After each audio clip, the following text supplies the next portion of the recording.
Hey YouTube family, it's Stinko the Realtor, your Utah Realtor. I'm going to show you why the housing market has not stabilized. Now check this out.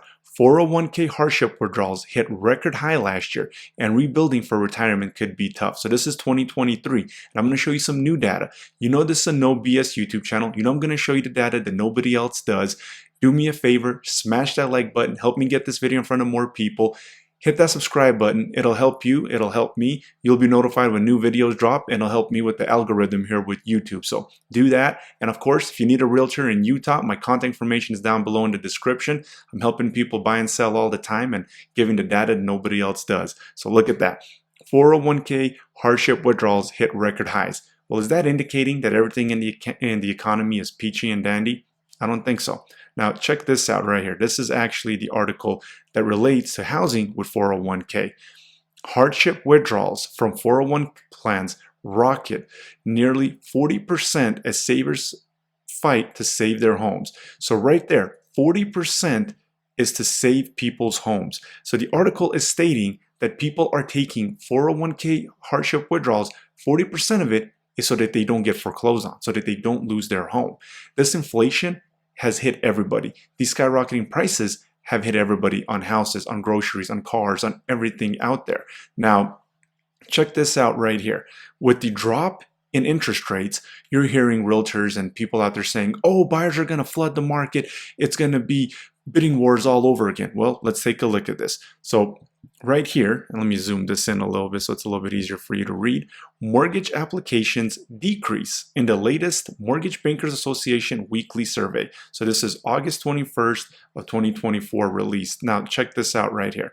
Mortgage applications decreased 10% from the week earlier. Oh, hold on. What the heck is going on? Now, right here, when we're taking a look at this, let me just scroll down right here. All right, here we go. So it's going to go over refinances and it's going to go over the purchase index. Right here, if we take a look, purchase applications also declined last week. So not only the refinances, but the purchase applications. Now refinances, this is actually before I touch on the mortgage applications right here, decreased. Refinances decreased to 46%. 46% of the mortgage applications for refinances. So people out there are actually thinking of refinancing. They know that, hey, the rate that's out there is definitely going to be higher than the rate that I have. Yet, they are wanting to still look at their possibilities of refinancing. Now, that's not the only thing to keep in mind on. So in this article right here, it shows that compared to, there was an 8% lower than same week a year ago, the mortgage applications to purchase. So right here, the purchase index decreased and that was 8% lower than a week ago and 7% compared to the previous week. So mortgage application is not going up. We see here that 401k hardship withdrawals hit record highs in 2023. And then right here, 40% of those are to help people save their homes. Now, I want to show y'all this right here as well. And before I actually do that, I've been saying that the second half of the year is when you want to buy. Per the data, it has been indicating since 2022, springtime, the prices go up and then homes start lingering on the market, inventory builds up, and then is the time for a buyer to buy and the seller needs to just get their house on the market ASAP. And on top of that, if we see a recession, right? But look at this right here.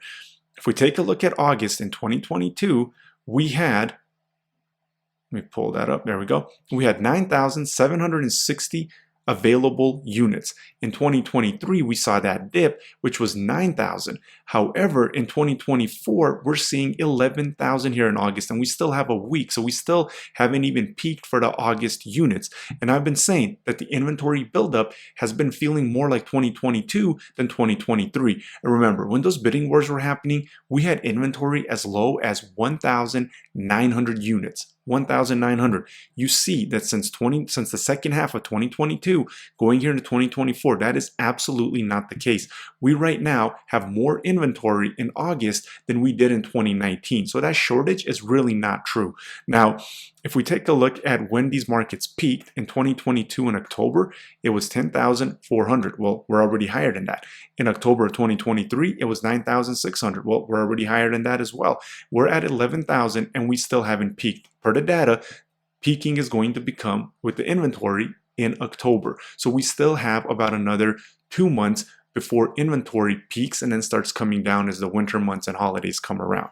Now back over here to the data that's showing us that things haven't stabilized. So Fannie Mae right here, so right, you have Fannie Mae and Fannie and Freddie Mac, they're the ones who essentially insure and all the guidelines that we have for our FHA, VA, and conventional loans. So right here, Fannie Mae's Economic and Strategic Research, ESR group, let me make sure I'm not blocking it then, despite the slight easing of rates, the ESR group forecasts that home sales will remain subdued for the remainder of 2024, with significant recovery unlikely until 2024. So let me try to zoom that in, make sure that you guys can see it. Look at that.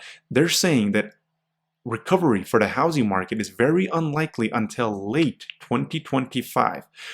Right here, the report highlighted a lack of response from potential homebuyers even with the improved rate environment. People just can't afford it. And I've been saying this. Look, when rates do drop, we're not going to just see bidding wars of $100,000. That would defeat everything that the Fed is doing, because then inflation would not be under control, since housing is the biggest chunk of inflation. And all of a sudden, people wouldn't be able to afford anything with homes being $100,000 more, the same as they can't with these high interest rates. So all of that is showing us. And then right here, we're seeing that inventory has yet not peaked. So if you're looking here to buy in the short run, you're going to want to buy in the second half, which we're already here. So as we're approaching October, November, inventory is going to peak in October. November, things really slow down. It starts getting cold. Holidays are around. People are preparing for Thanksgiving, Christmas, New Year. And inventory then starts dwindling a little bit down. However, we're seeing we have much higher inventory. And per the Fannie Mae article here, it's saying that the recovery isn't going to happen. This is what I've been saying.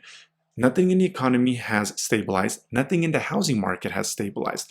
For things to stabilize, you're going to have the economy stabilize first. We're going to have all these things that are causing pain in the economy to be gone. And that stuff is still unraveling, right? And also, I've been saying that in order for us to have a full-out housing crash, for us to have some major impacts on the housing market, we're going to have to see unemployment go up. That means, which it already has. And right here, if we go, where's that at? Here it is. And new data shows that the U.S. job growth has been far weaker than initially reported. So right here, I went over this in a previous, 818,000 fewer jobs in March of this year than initially reported, which is the biggest downward revision since 2009.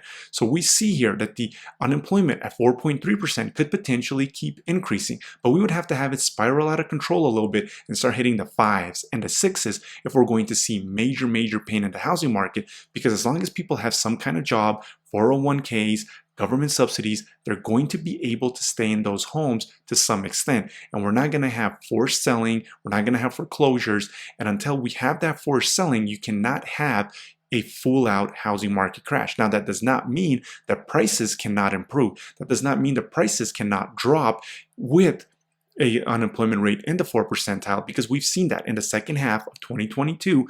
We saw, and this was with unemployment being 3.5%, I believe, or 3.67, we saw prices drop nationwide about 10%, and in the greater Salt Lake area, upwards of 15%. So the median price went from $600,000 to $510,000. So we don't have to have unemployment spiral out of control and have a full-out housing crash for the improvement in prices. If you're following the data, you're going to want to buy here at the end of the year if you're in the short run. Now, if you want to wait for things to unfold, well, if we don't have a recession in the spring, we potentially could see an uptick in home values again, because more buyers are going to be hitting the market. Inventory has kind of went down during the holidays and the winter months, and then inventory in March starts going back up. So we could potentially, now if the recession comes and unemployment keeps going up and inventory is still staying elevated, then prices most likely are going to continue falling through 2025, and then depending on what happens in the economy.